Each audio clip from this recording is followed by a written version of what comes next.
hui về là zol khô làm phi duayan rol thar sak mel tra zong an tam nge ma se ke ka chi mi tit lai tu ber chu khoyan nge mo atuan đi le o le so lam ko ya aron her chuak ve ta azun za min sem vel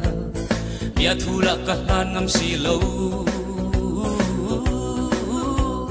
ching min nge yin tong du ni su lang kan in pel suang tua nam mit tha an eng dang ma hi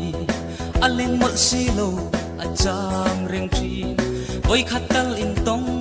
in bia thula ni la ti in du thu ayang ka sam ole so lam ko ya aron her chuak ve ta azun za min sem vel bia thula ka hlan ngam si lo ching mit nge in tong du nin su lam kan in pel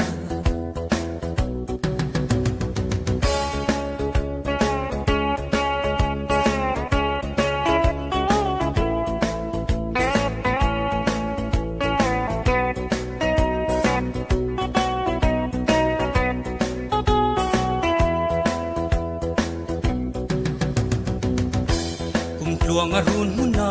len pui turan dil chinin eng tin min chang ve mo rem na bia thu min lan ve se kati em chutin lom song akim nge yang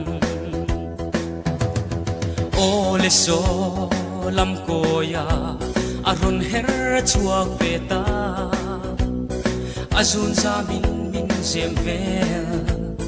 bia thula ka hlan ngam si lo ching mit nge hin tong du nin su lang kan in pel ching mit nge hin tong du nin